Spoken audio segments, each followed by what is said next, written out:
أعوذ بالله من الشيطان الرجيم. بسم الله الرحمن الرحيم. الذين ينفقون في السراء والضراء والكاظمين الغيظ والعافين عن الناس والله يحب المحسنين. الحمد لله والصلاة والسلام على رسول الله من أما بعد. کل جو آیت تلاوت کی گئی تھی اس میں اہل ایمان کو ان کاموں کی طرف جلدی کرنے کی دعوت دی گئی تھی جو اللہ کی خوشنودی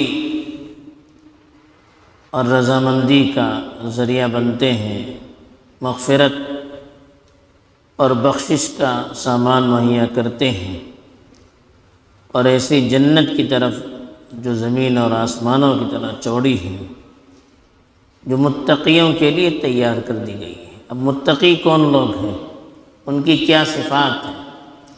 بہت ساری ان کی صفات ہو سکتی ہیں۔ چند صفتوں کی طرف اس آیت میں اشارہ کیا گیا ہے جو ابھی آپ کے سامنے تلاوت کی گئی ہے۔ چنانچہ ارشاد ہے الذین ينفقون فی السراء والضراء، جو لوگ خرچ کرتے ہیں خوشحالی میں بھی بدحالی میں بھی۔ پہلی جو صفت بتائی متقیوں کی وہ خرچ کرنے کے سلسلے میں بتائی، کیونکہ پیچھے سود کا تذکرہ تھا۔ سود میں غریبوں کا استحصال ہوتا تھا۔ جو غریب ہیں وہ بیچارے مجبوری میں کسی سے اپنی ضرورت کا مطالبہ کرتے ہیں، کچھ وقت کے لیے انہیں ضرورت ہوتی ہے، اس ضرورت کے لیے کچھ مدد طلب کرتے ہیں، تو سود دینے والے بجائے مدد کرنے کے ان کا تعاون کر کے مزید ان سے حاصل کرتے ہیں۔ گویا کہ غریب اپنی غربت کا کسی کے سامنے اظہار کرتا ہے تو وہ قرض دے کر اس کا مذاق اڑاتے ہیں، اس کا استحصال کرتے ہیں۔ تو اللہ تعالیٰ نے متقیوں کی جن صفات کی طرف اشارہ کیا ان میں پہلی صفت یہ بتائی کہ جو خرچ کرنے والے ہیں، ضرہ تکلیف کو کہتے ہیں اور سرہ خوشحالی کو کہتے ہیں، راحت کو کہتے ہیں، یعنی جو ہر حال میں خرچ کرتے ہیں، چاہے وہ ان کے یہاں خوشحالی ہو یا بدحالی ہو، پیسے ہو زیادہ ہو کم ہو، صحت کی حالت میں ہو مرض کی حالت میں ہو، طبیعت منشرح ہو یا منشرح نہ ہو، ہر حال میں جتنا ہو سکتا ہے وہ خرچ کرتے رہتے ہیں۔ تو یہ اہل ایمان کی متقی کی پہلی صفت بیان کی کہ جو دولت کے زیادہ ہونے کی وجہ سے غریبوں کو بھول نہیں جاتے ہیں یا تنگدستی کی وجہ سے ہاتھ نہیں اٹھاتے ہیں، اس لیے کہ دونوں صورتوں میں غریبوں کا نقصان ہے۔ خوشحالی میں اگر کسی نے دینا چھوڑ دیا یا بدحالی میں دینا چھوڑ دیا، نقصان تو غریبوں کا ہوگا۔ تو کہا کہ جس طرح سے ہو سکے آپ دیتے رہیں گے، زیادہ ہے تو زیادہ دیں گے، کم ہے تو کم دیں گے، تو غریبوں کی مدد ہوتی رہے گی۔ کم ہر آدمی اپنے اپنے اعتبار سے دے گا تو غریبوں کی تو ضرورت پوری ہو جائے گی، 10 آدمیوں کی طرف سے تعاون ہو جائے گا، اس کی ضرورت پوری ہو جائے گی۔ تو ضرورت پورا کرنا یہ مقصود ہوتا ہے، کسی طرح سے بھی ہو وہ سامنے والے کی مدد کرنے، ان پر خرچ کرنے اور ان کی ضرورت پورا کرنے سے پیچھے نہیں ہٹتے ہیں۔ ينفقون آناء اللیل و آناء النہار کا کہ رات دن وہ خرچ کرتے رہتے ہیں۔ الذین ينفقون اموالهم باللیل والنہار سرا وعلانیہ، کہ جو اپنا مال رات دن چھپ کر کھل کر جیسے ہو سکتا ہے وہ خرچ کرتے رہتے ہیں۔ یہ اہل ایمان کی اور متقی کی نشانی بتائی گئی، اس لیے کہ سامنے والوں کا تعاون کرنا یہ اسلام کے مقاصد میں داخل ہے۔ دوسری جو صفت ان کی بتائی، والکاظمین الغیظ، جو غصے کو پینے والے ہوتے ہیں۔ غیظ غصے سے بڑی صفت ہے۔ آدمی کو اس کی ذات میں یا اس کی مال میں یا اس کی عزت آبرو میں کوئی تکلیف پہنچاتا ہے تو دل میں ایک قسم کی جلن ہوتی ہے، سوزش ہوتی ہے، نفرت کا جذبہ پیدا ہوتا ہے، وہی غیظ کہلاتا ہے، جو دل ہی دل میں پنپتا رہتا ہے۔ غضب یہ ہوتا ہے کہ وہ کیفیات آدمی کے اعضاء پر بھی طاری ہو جاتی ہیں، لیکن غیظ یہ اندر اندر آدمی کوڑتا رہتا ہے۔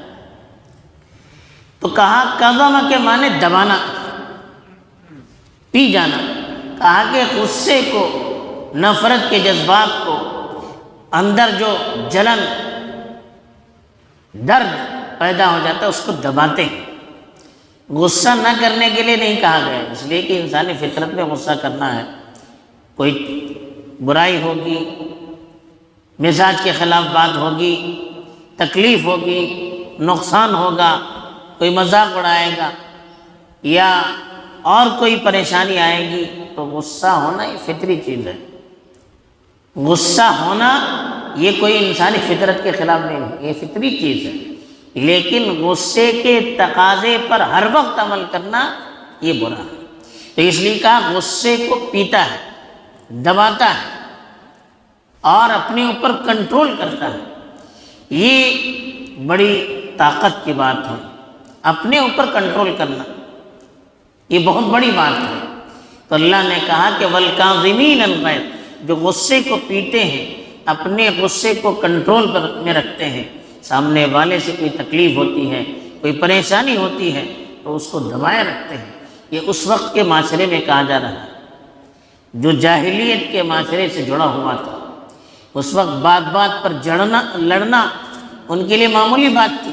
ناک کا مسئلہ کچھ ہو گیا تو آر پار کے لیے تیار ہو جاتے تھے۔ ایسے موقع پر کہا گیا کہ اپنے آپ کو کنٹرول میں رکھیے، اپنے غصے کو دبائے رکھیے۔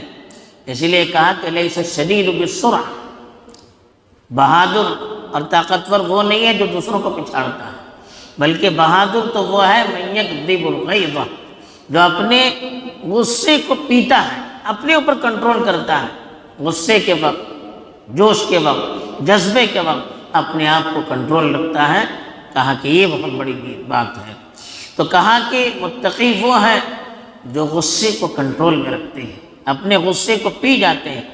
والعافین عن الناس، اب اس سے بڑا مرتبہ بتایا، جو لوگوں کو معاف کرنے والے ہوتے ہیں۔ کبھی ہوتا ہے کہ غصے کو پی لیا لیکن دل میں جلن ہے، نفرت ہے، لیکن اس سے بڑھ کر کہا کہ لوگوں کو معاف کرنے والے ہیں۔ یہ بہت بڑی بات، وَلَمَنْ صَبَرَ وَغَفَرَ إِنَّ ذَلِكَ لَمِنْ عَزْمِ الْأُمُورِ، کا جو آدمی برداشت کرتا ہے اور پھر معاف بھی کرتا ہے، کہا کہ ایک بہت بڑی بات ہے، بڑی ہمت اور مردانگی کی بات ہے۔ آدمی اپنے اوپر کنٹرول بھی کرے اور سامنے والے کو معاف بھی کرے، تو یہ بڑا درجہ ہے۔ کہا متقی سامنے والے کو معاف کرتے ہیں، ہم دوسروں کو معاف کریں گے، دوسرے بھی ہم کو معاف کریں گے۔ یہ بڑی بلند ہمتی کی دلیل ہے، آدمی کے دل کے اندر وسعت ہونے کی دلیل ہے۔ پھر اس سے بڑھ کر کہا واللہ یحب المحسنین، اللہ تعالیٰ احسان کرنے والوں کو پسند کرتے ہیں، یعنی معاف کرنا، اور اس سے بڑھ کر جو ہمارے ساتھ بدسلوکی کرتا ہے اس پر مزید ہم احسان کریں، اس کے ساتھ اچھا برتاؤ کریں، تو ترقی ہوتی گئی۔ پہلے کہا غصے کو کنٹرول میں رکھتے ہیں، پھر اس سے بڑھ کر کہا معاف کرتے ہیں، پھر اس سے بڑھ کر کہا جو ہمارے ساتھ برا سلوک کرے، جو ہمارے ساتھ غلط سلوک کرے، ہم اس کے ساتھ اچھا سلوک کریں، جو ہمیں تکلیف دے ہم اس کو راحت پہنچانے کی کوشش کریں، جو ہمارے راستے میں کانٹے ڈالے ہم ان کے راستے میں پھول ڈالنے کی کوشش کریں، جو ہم سے تعلقات توڑے ہم اس سے تعلقات کو جوڑنے کی کوشش کریں، جو ہم کو گالی دے ہم ان کو اچھے الفاظ میں پکارنے کی کوشش کریں۔